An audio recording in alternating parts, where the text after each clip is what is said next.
दोस्तों, बार्डन कांड, बेटी बोली दुष्कर्म के बाद की गई हत्या। जानिए पूरी कहानी क्या है।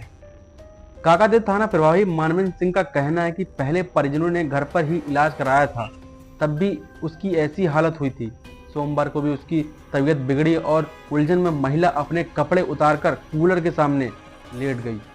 कानपुर में काकादेव कोचिंग मंडी की निजी गर्ल्स हॉस्टल की तीसरी मंजिल पर एक रहने वाली वार्डन थी, तो सोमवार कमरे में लूह लुहान हालत में निवस्त्र मिली। उसे हॉलेट अस्पताल में भर्ती कराया गया, जहां देर रात उसकी मौत हो गई। पुलिस ने वारदात के वक्त कमरे में मौजूद वार्डन के टिफिन ले जाने वाले युवक को और उसके दोस्त और उसके पिता को घर से उठा लिया है। दोस्तों, वीडियो में आगे बढ़ने से पहले आप सबसे एक रिक्वेस्ट है कि वीडियो को लाइक और चैनल को सब्सक्राइब जरूर कर लेना, जिसके लिए मेरा हौसला बढ़ता रहे। तो विस्तार से बताते हैं अगर ये मामला है क्या। दोस्तों, मूल रूप से हरदोई की रहने वाली 35 वर्षीय महिला वर्ष 2018 में पति की मौत के बाद करीब 3 साल पहले हॉस्टल में काम करने के लिए आई थी। वह हॉस्टल की तीसरी मंजिल पर बने कमरे में बच्चों के साथ रहती थी। 4 बच्चों में 16 वर्षीय बेटा, 17 वर्षीय बेटी पूजा पाठ करवाता था। वह सोमवार को हमीरपुर में था।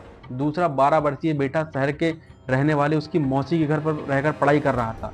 11 वर्षीय बेटा एक मंदिर के गुरुद्वार में रहकर पुरोहित का काम कर रहा था। पहले गर्ल्स हॉस्टल में वार्डन की मौत के मामले में पुलिस की थ्योरी ही बेहद लाचार और उलझाऊ बन रही थी। कभी पुलिस कह रही थी कि महिला की हालत अधिक शराब पीने की वजह से हुई है, कभी पुलिस कह रही थी कि महिला को पहले से ही ब्लीडिंग क्लोटिंग आती थी या समस्या थी, और पहले भी इसकी एक बार ऐसी हालत हो गई थी। काकादेव थाना प्रभारी मानवेंद्र सिंह का कहना है कि पहले परिजनों ने घर पर ही इलाज कराया था, तब भी उसकी ऐसी हालत हुई थी। सोमवार को भी उसकी तबीयत बिगड़ी थी। उलझन में महिला अपने कपड़े उतारकर कूलर के सामने लेट गई होगी। वही पुलिस अफसर मान रहे हैं कि नशे की वजह से अस्पताल नहीं जा सकी, इसलिए कमरे में कपड़े निकालकर वहीं पर लेट गई। देर रात महिला की भाई की तहरीर पर पुलिस ने टिफिन ले जाने आने वाले युवक के खिलाफ हत्या का मामला दर्ज किया है। पोस्टमार्टम रिपोर्ट के आधार पर दुष्कर्म की धारा बढ़ाई जाएगी। वार्डन की बेटी के अनुसार घटना के वक्त वह दूध लेने गई थी। पौन घंटे के बाद लौटी, जो कमरे का दरवाजा अंदर से बंद था। खटखटाने पर भी दरवाजा नहीं खुलने पर उसने हॉस्टल में नीचे की महिला पर रहने वाली गोरखपुर की एक युवती फॉरेस्ट को बुलाया।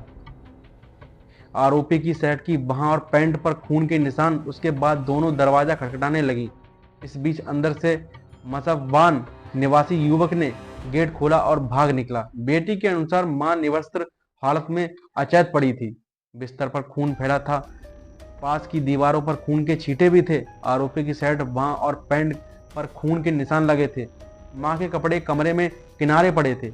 भाई का कहना है कि जानकारी देने के बाद वह मां को अस्पताल लेकर गई। महिला के आंखों के नीचे और चेहरे पर चोटों के निशान थे। वहां से उसे हाईलाइट अस्पताल भेजा गया, जहां देर रात उसे मृत घोषित कर दिया गया। बेटी ने बताया कि मां की आंख के नीचे और चेहरे पर चोटों के निशान थे। प्राइवेट पार्ट से भी खून बह रहा था। बेटी के अनुसार मां हॉस्टल की देख रेख में साथ टिफिन भी बनाती थी। कमरे में निकलकर आगे वाला युवक घर से रोज 12 टिफिन सप्लाई करता था। सब्जी भाजी लाने का काम भी करता था। परिजनों ने डॉक्टरों के पैनल से पोस्टमार्टम कराने की मांग की है। सोमवार शाम को कमरे में महिला व उसकी बेटी थे। दोस्तों, पुलिस को कुछ सबूत मिले, इसमें था बोतल, शराब और काला चश्मा। मंगलवार की सुबह जब हॉस्टल के वार्डन की मौत की सूचना अस्पताल से पुलिस को दी गई, तब डीएसपी ने central Pramod Kumar, ADP central Aarti Singh, थाना प्रभारी काकादेव मानवेंद्र सिंह फॉरेंसिक टीम के साथ घटनास्थल पर पहुंचे। फॉरेंसिक टीम का वहां शराब की बोतल मिली। साथ ही दूसरी मंजिल पर किसी युवक के एक जोड़ी बूट मिले और काला चश्मा भी साथ में था। महिला अचेत अवस्था में कमरा में मिली थी। इलाज के दौरान उसकी मौत हो गई। फॉरेंसिक ने साक्ष्य जुटाए कि पोस्टमार्टम रिपोर्ट के आधार पर कराई जाएगी। जांच की जा रही है, प्रमोद कुमार डीएसपी का कहना है। बेटी बोली कि दुष्कर्म के बाद की गई हत्या। मृतक महिला की बेटी का कहना है कि उसकी मां की दुष्कर्म के बाद हत्या की गई। मां की आंखों, माथे, गाल व पैरों पर चोटों के निशान थे। गले पर भी विशाल निशान था, जिससे बताया जा रहा कि गला दबाकर उसकी हत्या की गई है। बेटी ने बताया कि आरोपी अपने भाई और 4 दोस्त के साथ घर पे आया था। मां ने उन्हें दिवाली की मिठाई भी खिलाई थी। इसके बाद युवक ने उसे दूध लाने भेज दिया था। साथ गए आरोपी के दोस्त, भाई और एक अन्य युवक दुकान बंद होने पर वापस आ गए और फिर चले गए। वह पर लौटी तो कमरे का दरवाजा बंद था। दरवाजा खटखटाने पर अंदर से आरोपी बोला कि तुम्हारी माँ सो रही है, तबीयत ठीक नहीं है, 10 मिनट रुक जाओ। काफी देर बाद उसने दरवाजा खोला और आरोपी वहां से भाग गया। दोस्तों, अगर वीडियो आपको अच्छी लगती है वीडियो को लाइक और चैनल सब्सक्राइब जरूर कर लेना। ऐसी रोमांचक कहानी अपनी लाते रहेंगे। तब तक के लिए जय हिंद, वंदे मातरम।